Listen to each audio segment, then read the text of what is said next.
চতুর্দশ অধ্যায় গুণত্রয় বিভাগ যোগ জরা প্রকৃতির ত্রিগুণ বৈশিষ্ট্য। সমস্ত দেহধারী জীবাত্মা মাত্রই শত, রজ ও তম জরা প্রকৃতির এই ত্রিগুণের নিয়ন্ত্রণাধীন। পরমেশ্বর শ্রীকৃষ্ণ এই ত্রিগুণাবলীর স্বরূপ। আমাদের ওপর সেগুলির ক্রিয়াকলাপ, মানুষ কিভাবে সেগুলিকে অতিক্রম করে এবং যে মানুষ অপ্রাকৃত স্তরে অধিষ্ঠিত তার লক্ষণাবলী ব্যাখ্যা করেছেন। শ্রী ভগবান উবাচ পরম ভূয়ঃ প্রবক্ষ্যামি জ্ঞানানাম জ্ঞানমুত্তমম যজ্ঞাত্বা মুনয়ঃ সর্বে পরাম সিদ্ধিমিতো গতাঃ। পরমেশ্বর ভগবান বললেন, পুনরায় আমি তোমাকে সমস্ত জ্ঞানের মধ্যে সর্বোত্তম জ্ঞান সম্বন্ধে বলবো, যা জেনে মুনিগণ এই জড় জগৎ থেকে পরম সিদ্ধি লাভ করেছিলেন। ইদম জ্ঞানম উপাশ্রিত্য মম সাধর্ম্যমাগতাঃ সর্গেপি নোপজায়ন্তে প্রলয়ে ন ব্যথন্তি চ। এই জ্ঞান আশ্রয় করলে জীব আমার পরাপ্রকৃতি লাভ করে, তখন আর সে সৃষ্টির সময় জন্মগ্রহণ করে না এবং প্রলয়কালেও ব্যথিত হয় না। মম যোনির্মহদ্ব্রহ্ম তস্মিন গর্ভম দধাম্যহম সম্ভবঃ সর্বভূতানাং ততো ভবতি ভারত। হে ভারত, প্রকৃতি সংজ্ঞক ব্রহ্ম আমার যোনিস্বরূপ এবং সেই ব্রহ্মে আমি গর্ভাধান করি, যার ফলে সমস্ত জীবের জন্ম হয়। সর্বয়োনিষু কৌন্তেয় মূর্তয়ঃ সম্ভবন্তি ইয়াঃ তাসাম ব্রহ্ম মহদ্যোনির অহম বীজপ্রদঃ পিতা। হে কৌন্তেয়, সকল যোনিতে যে সমস্ত মূর্তি প্রকাশিত হয় ব্রহ্মরূপী যোনি তাঁদের জননী স্বরূপা এবং আমি তাদের বীজ প্রদানকারী পিতা। সত্ত্বম রজস্তম ইতি গুণাঃ প্রকৃতি সম্ভবাঃ নিবধ্নন্তি মহাবাহো দেহে দেহিনমব্যয়ম। হে মহাবাহ, জরা প্রকৃতি থেকে জাত শত, রজ, তম এই তিনটি গুণ এই দেহের মধ্যে অবস্থিত অব্যয় জীবকে আবদ্ধ করে। তত্র সত্ত্বম নির্মলত্বাৎ প্রকাশকমনাময়ম সুখসঙ্গেন বধ্নাতি জ্ঞানসঙ্গেন চানঘ। হে নিষ্পাপ, এই তিনটি গুণের মধ্যে শতগুণ নির্মল হওয়ার ফলে প্রকাশকারী ও পাপ পুণ্য এবং সুখ ও জ্ঞানের সঙ্গের দ্বারা জীবকে আবদ্ধ করে। রজো রাগাত্মকম বিধি তৃষ্ণা সঙ্গ সমুদ্ভবম তন্নিবধ্নাতি কৌন্তেয় কর্ম সঙ্গেন দেহিনম। হে কৌন্তেয়, রজগুণ অনুরাগাত্মক এবং তা তৃষ্ণা ও আসক্তি থেকে উৎপন্ন বলে জানবে এবং সেই রজগুণী জীবকে সকাম কর্মের আসক্তির দ্বারা আবদ্ধ করে। তমস্ত্বজ্ঞানজম বিধি মোহনম সর্বদেহিনাম প্রমাদ আলস্য নিদ্রাভিস তন্নিবধ্নাতি ভারত। হে ভারত, অজ্ঞানজাত তমগুণকে সমস্ত জীবের মোহনকারী বলে জানবে। সেই তমগুণ প্রমাদ, আলস্য ও নিদ্রার দ্বারা জীবকে আবদ্ধ করে। সত্ত্বম সুখে সঞ্জয়তি রজঃ কর্মণি ভারত জ্ঞানমাবৃত্য তু তমঃ প্রমাদে সঞ্জয়ত্যুত। হে ভারত, শতগুণ জীবকে সুখে আবদ্ধ করে, রজগুণ জীবকে সকাম কর্মে আবদ্ধ করে এবং তমগুণ প্রমাদে আবদ্ধ করে। রজস্তমশ্চাভিভূয় সত্ত্বম ভবতি ভারত রজঃ সত্ত্বম তমশ্চৈব তমঃ সত্ত্বম রজস্তথা। হে ভারত, রজ ও তমগুণকে পরাভূত করে শতগুণ প্রবল হয়, শত ও তমগুণকে পরাভূত করে রজগুণ প্রবল হয় এবং সেইভাবে শত ও রজগুণকে পরাভূত করে তমগুণ প্রবল হয়।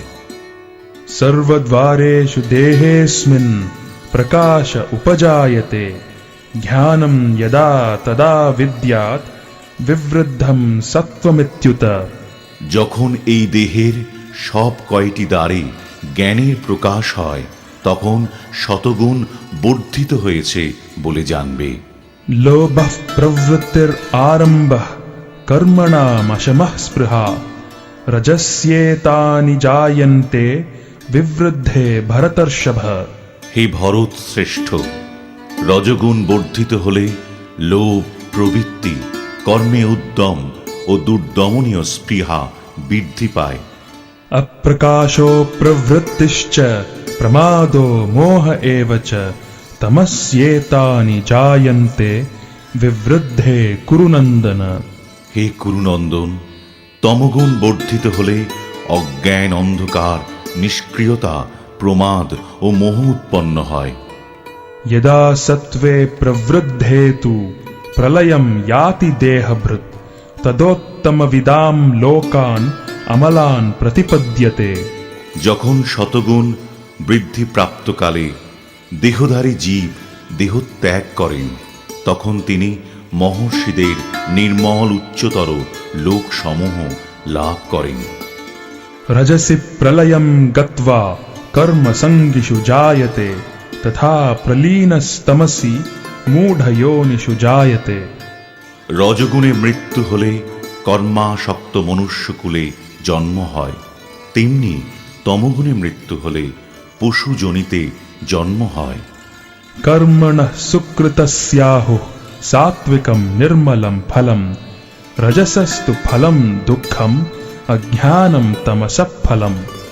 সুকৃতি সম্পন্ন সাত্ত্বিক কর্মের ফলকে নির্মল, রাজসিক কর্মের ফলকে দুঃখ এবং তামসিক কর্মের ফলকে অজ্ঞান বা অচেতন বলা হয়।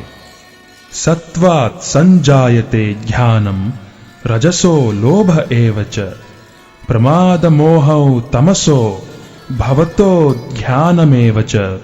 শতগুণ থেকে জ্ঞান, রজগুণ থেকে লোভ এবং তমগুণ থেকে অজ্ঞান, প্রমাদ ও মোহ উৎপন্ন হয়। ऊर्ध्वं गच्छन्ति सत्त्वस्था मध्ये तिष्ठन्ति राजसाः जघन्यगुणवृत्तिस्था अधो गच्छन्ति तामसाः। শতগুণ সম্পন্ন ব্যক্তিগণ ঊর্ধ্বে উচ্চতর লোকে গমন করে, তমগুণ সম্পন্ন ব্যক্তিগণ মধ্যে নরলোকে গমন করে এবং জঘন্য গুণ সম্পন্ন তামসিক ব্যক্তিগণ অধঃপতিত হয়ে নরকে গমন করে। नान्यं गुणेभ्यः कर्तारं यदा द्रष्टानुपश्यति गुणेभ्यश्च परं वेत्ति मद्भावं सोऽधिगच्छति। জীব যখন দর্শন করেন যে প্রকৃতির গুণ সমূহ ব্যতীত কর্মের অন্য কোনো কর্তা নেই এবং জানতে পারেন যে পরমেশ্বর ভগবান এই সমস্ত গুণের অতীত, তখন তিনি আমার পরা প্রকৃতি লাভ করেন। गुणानेतानतीत्यत्रीन् देहि देह समुद्भवान् जन्म मृत्यु जरा दुःखैर्विमुक्तोऽमृतमश्नुते। দেহধারী জীব এই তিন গুণ অতিক্রম করে জন্ম, মৃত্যু, জরা ও দুঃখ থেকে বিমুক্ত হয়ে অমৃত ভোগ করেন।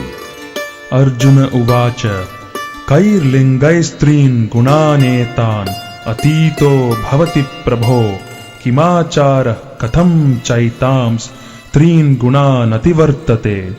অর্জুন জিজ্ঞাসা করলেন, হে প্রভু, যিনি এই তিনটি গুণের অতীত তিনি কি কি লক্ষণ দ্বারা জ্ঞাত হন, তার আচরণ কি রকম এবং তিনি কিভাবে এই তিন গুণ অতিক্রম করেন। श्रीभगवानुवाच प्रकाशं च प्रवृत्तिं च मोहमेव च पाण्डव न द्वेष्टि सम्प्रवृत्तानि न निवृत्तानि काङ्क्षति। उदासीनवदासीनो गुणैर्यो न विचाल्यते गुणा वर्तन्त इत्येवं योऽवतिष्ठति नेङ्गते। समदुःखः सुखः स्वस्थः समलोष्टाश्मकाञ्चनः तुल्यप्रिया प्रियो धीरस् तुल्य निंदात्म संस्तुति मानापमानयोस्तुल्यस तुल्यो मित्रारिपक्षयो सर्वारंभ परित्यागी गुणातीतः स उच्यते। পরমেশ্বর ভগবান বললেন, হে পাণ্ডব, যিনি প্রকাশ প্রবৃত্তি ও মোহ আবির্ভূত হলে দেশ করেন না এবং সেগুলো নিবৃত্ত হলেও আকাঙ্ক্ষা করেন না, যিনি উদাসীনের মতো অবস্থিত থেকে গুণসমূহের দ্বারা বিচলিত হন না, কিন্তু গুণসমূহ স্বীয় কার্যে প্রবৃত্ত হয় এভাবেই জেনে অবস্থান করেন এবং তার দ্বারা চঞ্চলতা প্রাপ্ত হন না, যিনি আত্মস্বরূপে অবস্থিত এবং সুখ ও দুঃখে সমভাবাপন্ন, যিনি মাটির ঢেলা পাথর ও স্বর্ণে সমদৃষ্টি সম্পন্ন, যিনি প্রিয় অপ্রিয় বিষয়ে সমভাবাপন্ন, যিনি ধৈর্যশীল এবং নিন্দা স্তুতি মান ও অপমানে সমভাবাপন্ন, যিনি শত্রু মিত্র উভয়ের প্রতি সমভাবাপন্ন এবং যিনি সমস্ত কর্মোদ্যম পরিত্যাগী, তিনিই গুণাতীত বলে কথিত হন। मां च यो व्यभिचारेण भक्तियोगेन सेवते सगुणान् समतीत्यैतान् ब्रह्म भूयाय कल्पते। যিনি ঐকান্তিক ভক্তিযোগ সহকারে আমার সেবা করেন, তিনি প্রকৃতির সমস্ত গুণকে অতিক্রম করে ব্রহ্মভূত স্তরে উন্নীত হন। ब्रह्मणो हि प्रतिष्ठाहम् अमृतस्य व्ययस्य च शाश्वतस्य च धर्मस्य सुखस्यैकान्तिकस्य च। আমি নির্বিশেষ ব্রহ্মের প্রতিষ্ঠা বা আশ্রয়, অব্যয় অমৃতের শাশ্বত ধর্মের এবং ঐকান্তিক সুখের আমি আশ্রয়।